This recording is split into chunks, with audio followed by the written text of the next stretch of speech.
Welcome to Jesús Manuel Mena Garza Photography, video and audio. Hope you're doing absolutely fantastic wherever you're at. In this edition, I'm going to be talking about my favorite camera that I've always dreamt of having. Yes, I do have a favorite camera. I have two, in fact.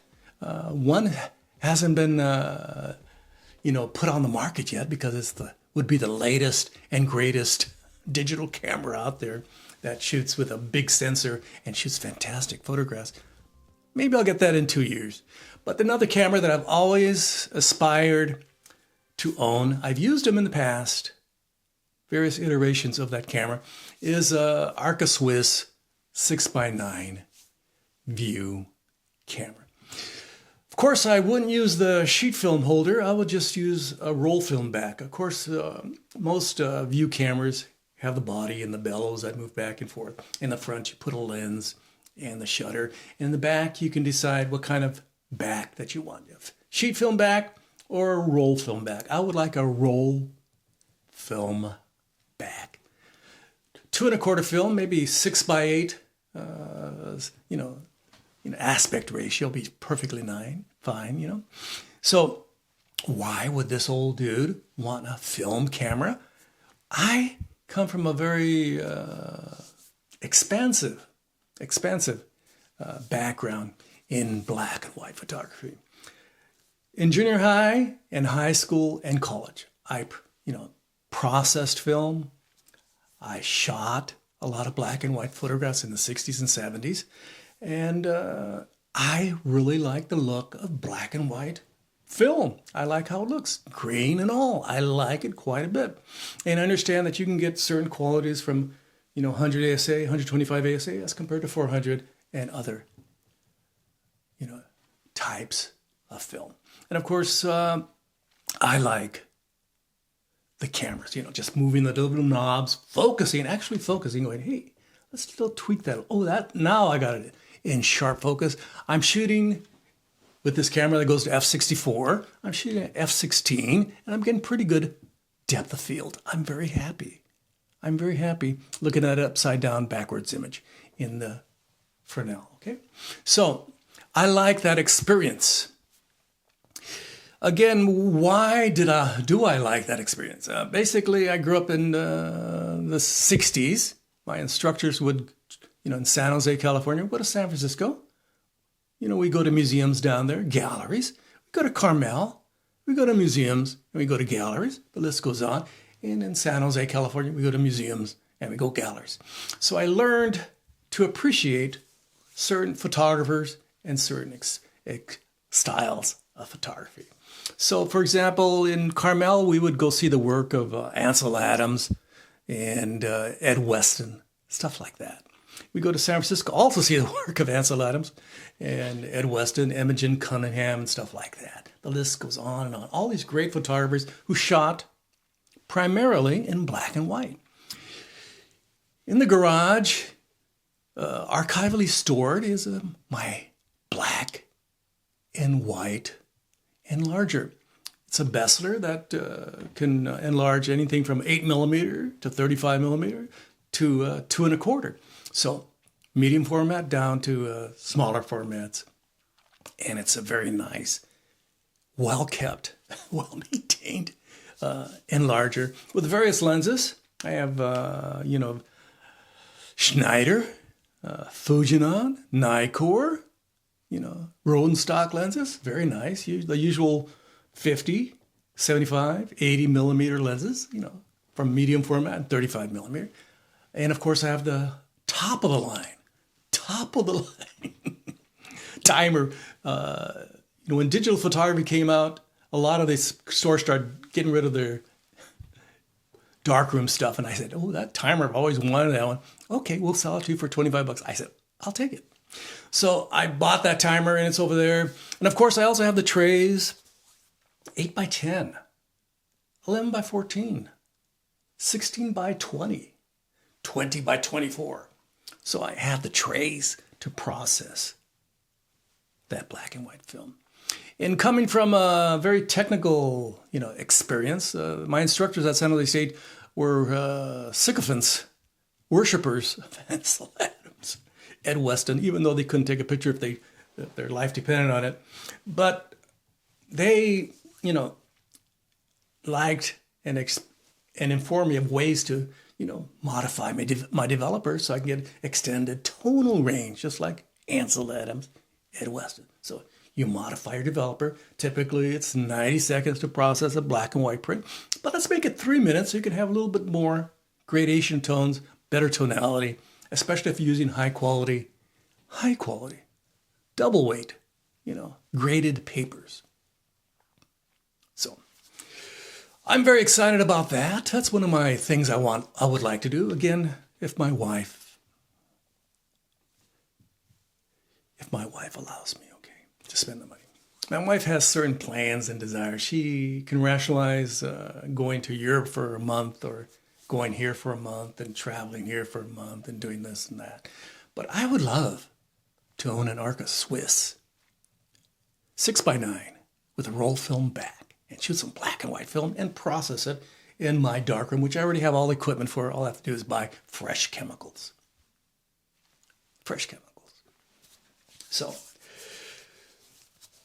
anybody out there been shooting 2.25 lately? Film. Tell me about what kind of films that you like.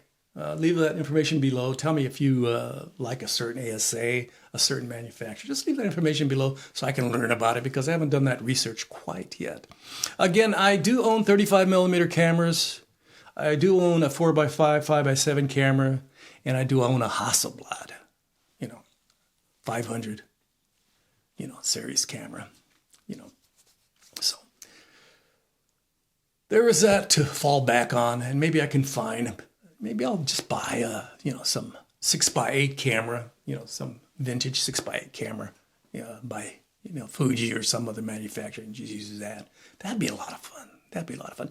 But for me, the most important aspect of photography, since I'm a documentary and infrastructure photographer, primarily I do events and stuff like that, but primarily, I like to photograph events, again, infrastructure, and people. I like to shoot them as they are. I don't make them glamorous or anything like that. I would like, to have things sharp and crystal clear. So that camera has to have that capacity. It has to be sharp. It can't be fuzzy. It has to be sharp. So I'm going to have to do that research, have to do a test roll and see, that actually looks decent. I'll do, get the film process somewhere else and get the negatives and scan them on my scanner, my film scanner, and just look at it and look at my computer and say, yeah, that's actually fuzzy. Bad news. My experience dealing with community darkrooms. I've dealt with community darkrooms in LA, San Francisco, the list goes on, Austin area. They're very nice. I really like working at community darkrooms. You have all the people in a circle, working in their space, doing their projects. And of course, one of the things you have to understand going to community college and some of these colleges, the instructor comes from a certain experience. There are glamour photographers out there giving you advice on documentary and infrastructure photography. Example, in this community darkroom I was at in the LA area, I was taking, I just took this extension course so I can just have access to the darkroom. I photographed this building. Came out very nice, exquisite detail, excellent gradation of tones. I thought it was excellent composition. Okay, excellent composition. He goes to me, you should have had in the window somebody waving their hand, a girl in a bikini. I go, what? What the hell are you talking about? And of course he has this little group of glamour photographers, these students that are all worshiping him and going, yeah, we should do more of that glamour stuff. Fuzzy photographs, pictorialism, it's fantastic. So you have to understand the market segmentation, the differentiation of the types of photographer. I follow the school of Ansel Adams, Ed Weston, Imogen Cunningham, Hiroshi Sugimoto, Richard Avedon. Those are the photographers I respect. I don't respect, glamour photography. There's a lot of money to be made in glamour photography. It's a lot of fun hanging out with the gals and the boys. It's a lot of fun. And you can make some serious money owning a gallery, making everybody look better than they actually are. But I like to photograph people, and the way they look is the way they're going to come out. Tough luck. Hope you enjoyed this video. Again, I would like to buy a very nice Arca-Swiss with a roll film back and use my Darkroom equipment to produce prints, 60 by 20, maybe 20 by 24. I'm not going to go to, Walgreens or, Walmart or CVS and say, hey, can you make this 4 by 5 foot and on that canvas material? And, that rolls around the corner, you can stable it. Poink. No, I'm not going to do that. I'm not going to do that. I'm going to use my own dark equipment. And it's going to be archivally produced, processed up to last for a long, long time under certain lighting, lumen conditions, okay? Recently, early this week, I was asked to exhibit in the Los Angeles area. One of the things to consider as a photographer, oh, by the way, let me just interject this, is there's a lot of vanity photography out there. People that just want to show their stuff and get the crowd there saying, wow, with their glass of wine and their piece of cheese. And they're going, this is amazing, your work. They may be lying, but they're going, man, this is amazing. That fuzzy photograph of that squirrel climbing up the tree. Wow, I would have never done that. That's called vanity photography. My wife is always encouraging me to exhibit my work, but I always say, no, I'm not going to exhibit my work unless the museum, the gallery, pays me. They have to pay me to produce the print and send it to them or to exhibit that work. Or I'm not going to pay, thousands of dollars to produce that work and then have it exhibited just for vanity's sake. Just for vanity's sake, just saying, you have to cover my expenses. When I gave a lecture for the Smithsonian in Washington, D.C., or, my work in Europe and Mexico and stuff like that, from coast to coast at different universities, my expenses have to be covered. Just saying. As compared to vanity, I do not want to be just showing my work and losing money. I am too old and set in my ways. I already have a big enough ego. I don't need to be having massaged by your vanity show. Okay. Hope you enjoyed this video. My name is Jesús Manuel Mena Garza. I've been taking photographs since 1963, quite a while. And I grew up in San Jose, California. Went to San Jose High School, San Jose State University. All 4 years in high school, I took photography. All 4 years at the university, I took photography. And I also had the opportunity to teach at the San Francisco Art Institute, film and photography. So I have a little bit of experience. And of course, I owned a studio space in Silicon Valley for many, many, many years, including darkroom and studio and a restroom. Very nice. Hope you enjoyed this video. This has been Jesús Manuel Mena Garza talking about what I want to do when I move, down the road. My wife and I are planning to move back to Northern California, maybe Southern Oregon, more likely Northern California, and we set up shop down there. Hopefully my wife gives me a little bit of cash, a little tiny bit of cash, so I can have a new camera.